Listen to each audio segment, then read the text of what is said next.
Hello everyone, welcome to trainer. ये जो video आज आपके सामने आ रही है, ये कंप्यूटर की एमसीक्यू इसमें आपको देखने को मिलेंगे। जैसा आप अपनी स्क्रीन पे देख पा रहे हैं कि क्वेश्चन नंबर 11 से हम शुरू हुए हैं और आज जैसे सब लोगों को पता है कि जीएनके में अभी अपकमिंग बहुत ज़्यादा एग्जाम अभी पेंडिंग है, जैसे JKP SI junior assistant high court का। उनके लिए ये सीरीज़ है बहुत ही ज़्यादा यूज़फुल रहने वाली है और ये पार्ट 2 है सीरीज़। इसके पहले पार्ट 1 आ चुका है, अगर आपने वो नहीं देखा है तो वो भी आप देख सकते हैं प्लेलिस्ट वाले सेक्शन में। मैंने प्लेलिस्ट का जो लिंक है वो डिस्क्रिप्शन में यहाँ पर दे दिया है। और ये जो सीरीज़ है ना, ये आपके लिए बहुत ज़्यादा यूज़फुल रहने वाली है, तो इसको बिल्कुल ध्यान से देखिएगा। कोई भी ऐसे नॉर्मल क्वेश्चन नहीं है, बहुत ही हाई लेवल के क्वेश्चन लेंगे, क्योंकि लेवल बढ़ा है तो हमें भी लेवल बढ़ाना होगा। कोई ऐसे फालतू सिंपल क्वेश्चन आपको यहाँ पर देखने को नहीं मिलेंगे। तो चलिए, नंबर 11th आज हमारा स्टार्ट होगा। 10th तक हमने पिछले यहाँ पर आप देख सकते हैं कंप्लीट करवा दिए थे, और इसकी पीडीएफ जो है वो आज साथ में ही पिछली वीडियो की और आज की वीडियो की जो पीडीएफ है वो हमारे आपको टेलीग्राम चैनल पे देखने को मिल जाएंगी। तो टेलीग्राम चैनल का जो लिंक है वो आपको डिस्क्रिप्शन बॉक्स में देखने को मिल जाएगा। बाकी इसकी मैं एक अलग से भी प्लेलिस्ट क्रिएट कर दूंगा, जिसमें आपकी ये सारी वीडियो जो है वो अलग अलग आती जाएंगी, जिसमें आपका सारा पहले तो कंप्यूटर की चल रही है, इसके बाद अभी हम बाकी सब्जेक्ट की भी धीरे धीरे करके शुरू करेंगे। थोड़ा सा आपका बस सपोर्ट चाहिए, अगर आप सपोर्ट दिखाते हैं तो बहुत जल्द वो भी सीरीज स्टार्ट हो जाएगी। तो ठीक है, चलिए अभी फर्स्ट क्वेश्चन की ओर बढ़ते हैं। बाकी लाइक सब्सक्राइब अगर आपने नहीं करा तो वो कर दीजिए, बार बार बताना पड़ता है, हमें भी अच्छा नहीं लगता।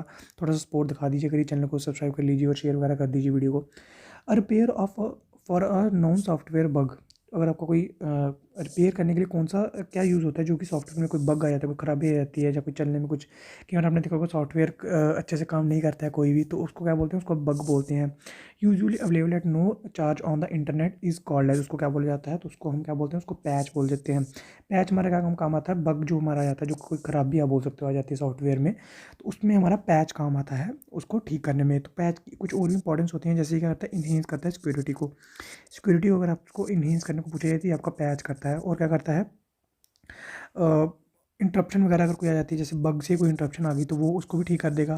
ठीक है, कोई आउटडेटेड सॉफ्टवेयर है, यानी कि कोई सॉफ्टवेयर अगर पुराना हो गया, आउटडेट हो गया, तो वो उसको भी क्या करेगा, पैच से हम ठीक कर सकते हैं। मतलब उसको ये हमें बताएगा कि उसको क्या कहते हैं, उसको आउटडेटेड को क्या करते हैं, हम अपडेट करते हैं ना, तो अपडेट करने को बोलेगा। ठीक है, और कोई फीचर वगैरह प्राइम जो कि टाइम टू टाइम में फीचर चाहिए होते हैं, इन्हें वो भी प्रोवाइड करता है पैच। और उसके बाद बस यही है कुछ इसकी इंपॉर्टेंस। आगे बढ़ते हैं, इसको थोड़ा सा साथ साथ में रिमूव भी करते जाता हूँ, ताकि आपकी जो पीडीएफ है वो अच्छा रहे। अगला क्वेश्चन है हमारा, इसके बारे में थोड़ा सा लिखा हुआ है, ये को एक बार रीड आउट कर लीजिएगा। Question number 12, reference to each file on a disk is stored in a file allocation table, root allocation table, linking directory या रूट डायरेक्टरी। तो ये होता है हमारा फाइल एलोकेशन टेबल।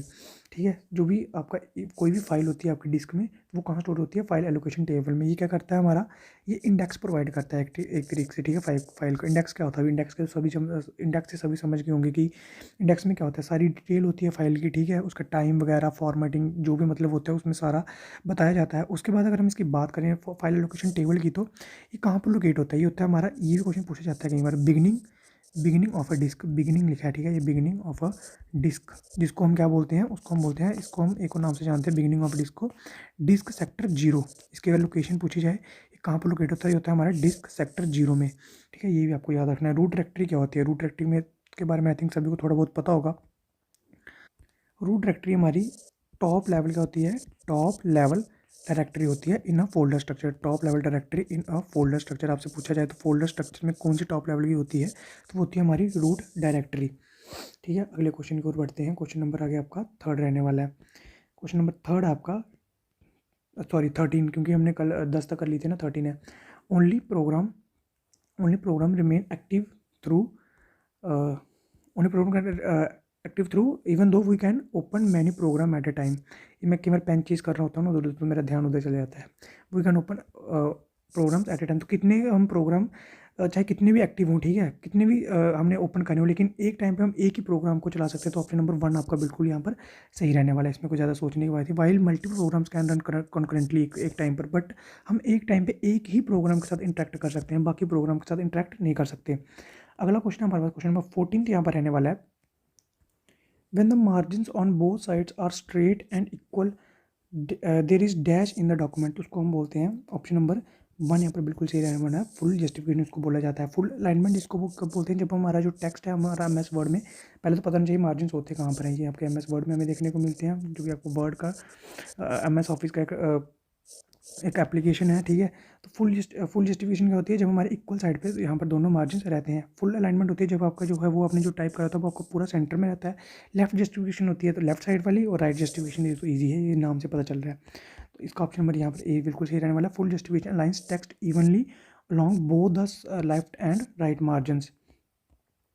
अगला क्वेश्चन है हमारा question number 15th। The primary goal of a computer is turn data into. तो प्राइमरी गोल क्या होता है, इन्फॉर्मेशन प्रोवाइड करना हमें, ये तो बिल्कुल सिंपल क्वेश्चन है। अगला क्वेश्चन रहने वाला है हमारे पास question number 16th। What is the main folder of an storage device called. तो मेन फोल्डर जैसे मैंने यहाँ पे बताया टॉप लेवल को बोलते हैं, रूट डायरेक्टरी को बोला जाता है। उसके बाद अगर हम बात करें इंटरफेस की, तो इंटरफेस क्या होता है, जो भी हमारा इंटरेक्ट करते हैं हमारा कंप्यूटर से, जो हमारा जो हमें दिख रहा होता है उसको हम बोलते हैं इंटरफेस उस टाइम पर।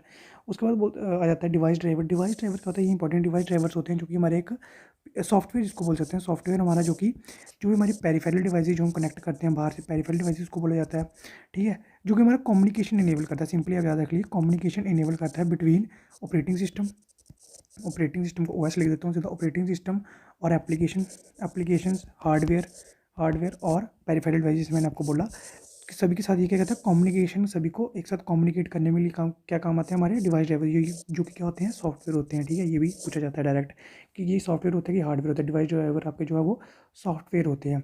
उसके बाद प्लेटफॉर्म की बात करें, प्लेटफॉर्म कुछ नहीं है, बस एक आप बोल सकते हो कि जिसके ऊपर हमारा एक कॉम्बिनेशन आप बोल सकते हो, कॉम्बिनेशन ऑफ हार्डवेयर और सॉफ्टवेयर बोल सकते हो, जिसके ऊपर हम एप्लीकेशन वगैरह हम यूज़ करते हैं, एप्लीकेशन इंस्टॉल करते हैं, तो वही होता है हमारा प्लेटफॉर्म। क्वेश्चन नंबर 16 यहाँ पर हो गया। क्वेश्चन नंबर 17 की ओर अगर हम बढ़ें तो ये थोड़ा सा इसको जूम आउट कर लेते हैं।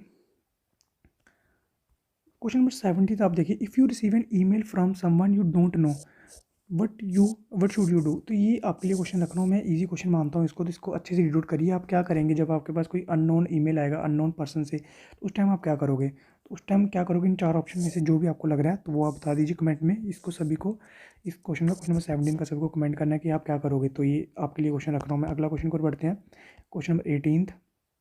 Computer dash is whatever is typed, submitted or transmitted to a computer system. Computer input ही होगा, computer input is whatever is typed, submitted और ट्रांसमिटेड टू कंप्यूटर। जो हम कंप्यूटर को देना है, टाइप कर रहे हैं, चाहे सबमिट कर रहे हैं, चाहे वो पेन ड्राइव से कुछ ऐड कर रहे हैं, कुछ भी, चाहे वो डिस्क से हम ऐड कर रहे हैं, तो वो इनपुट ही होता है। तो आपको ऑप्शन नंबर, क्वेश्चन नंबर 18 का ऑप्शन नंबर ए बिल्कुल ही सही हो जाएगा। Option number 1 input. ये थोड़ा सा यहाँ पर हम बात करें डेटा के बारे में, सभी को पता था क्या होता है आउटपुट, ये इसके बारे में कुछ ज़्यादा बात करने की ज़रूरत नहीं है। क्वेश्चन नंबर 19 अगर हम देखें तो special effects use to introduce slides in a presentation are called as. ये भी सिंपल क्वेश्चन है। क्या बोल सकते हैं, जब हम प्रेजेंटेशन पीपीटी बनाते हैं पावर पॉइंट में, सबसे पहले तो पता होना चाहिए कौन से सॉफ्टवेयर होते हैं पीपीटी बनाने के लिए, यानी कि प्रेजेंटेशन बनाने के लिए। एक तो होता है पावर पॉइंट सबसे फेमस, और भी आपसे पूछे जाते हैं इसमें, जैसे की नोट हो गया आपका। बहुत सारे आजकल सॉफ्टवेयर चल पड़े हैं, जैसे कैनवा आजकल बहुत फेमस है, कैनवा के थ्रू बहुत ज़्यादा आजकल पॉपुलर चल रहा है। तो ये कुछ ऐसे सॉफ्टवेयर होते हैं जो कि हम, जिससे हम पीपीटी बना सकते हैं, जिसको प्रेजेंटेशन बोलते हैं। तो इसमें क्या होता है कि हम जब भी एक स्लाइड बनाते हैं उसके बाद एक ट्रांजिशन इफेक्ट आता है, कभी वो जूम आउट होकर दूसरी स्लाइड आती है, कभी वो ब्लर होके आएगी। तो ये क्या बोलते हैं उसको, तो उसको बोलते हैं हम इफेक्ट्स, उसको हम बोलते हैं ट्रांजिशन। ऑप्शन नंबर सी यहाँ पर बिल्कुल सही रहने वाला है आपका। क्वेश्चन नंबर 20 आपका इसका लास्ट क्वेश्चन रहेगा। उसके बाद अगली जो वीडियो है उसमें 10 क्वेश्चन, 10 से 20 क्वेश्चन हो जाएंगे। इसमें 10 ही क्वेश्चन थे, पिछली वीडियो में 10 थे, और इन दोनों की पीडीएफ मैं अगेन बोल रहा हूँ आपको टेलीग्राम में अभी भी देखने को मिल जाएगी इस वीडियो के बाद। Computer send and receive data in the form of, तो किसकी फॉर्म में करते हैं, तो हम ये डिजिटल फॉर्म में सिग्नल ट्रांसफ़र होता है कंप्यूटर में, जो कि हमारा 0 और 1 की फॉर्म में होता है। एनालॉग की बात करें तो एनालॉग हमारा कंटिन्यूस सिग्नल होता है, जो कि हमारा साइन वेव को साइन वेव की फॉर्म में होता है, कंटिन्यूस सिग्नल होता है ये, ठीक है। डिजिटल को उसके बाद अगर मॉड्यूलेशन डीमॉड्यूलेशन का होता है। मॉड्यूलेशन क्या होता है, जब हम सिग्नल को कैरियर वेव के साथ मिक्स करके उसको, उसका एम्पलीट्यूड या फ्रिक्वेंसी, उसकी जो कैरियर वेव की फ्रिक्वेंसी या उसके एम्पलीट्यूड या फेज़ को चेंज करके हम उसको ट्रांसमिट करने के लिए हमारा काम आता है मॉड्यूलेशन। बिना मॉड्यूलेशन के हम सिग्नल ट्रांसफ़र नहीं कर सकते, उसमें नॉइस वगैरह वो ख़राब हो जाएगा वहाँ तक जाने में। डीमॉड्यूलेशन की बात करें तो जब हम रिसीव करते हैं, ये रिसीविंग एंड पे होता है, जब हम रिसीव करते हैं और उस सिग्नल को हमने जो सुनना था, वो ओरिजिनल सिग्नल को लेने के लिए हम डीमॉड्यूलेशन का यूज़ करते हैं, जिसमें हम जो है मॉड्यूलेशन हुई होती है, जैसे अब चाहे वो फेज़ मॉड्यूलेशन हो, चाहे वो फ्रिक्वेंसी मॉड्यूलेशन हो, उसमें जो कैरियर वेव के ऊपर जो भी हमने जिस भी टेक्निक से मॉड्यूलेशन करी होती है उसको हम रिमूव करते हैं, और हम जो ओरिजिनल सिग्नल होता है तो उसको हम लेते हैं। तो डीमॉड्यूलेशन किस में काम आता है, ओरिजिनल सिग्नल को रिसीव करने में, और मॉड्यूलेशन क्या होता है, ओरिजिनल सिग्नल को सेंड करने में काम आता है डिमॉड्यूलेशन।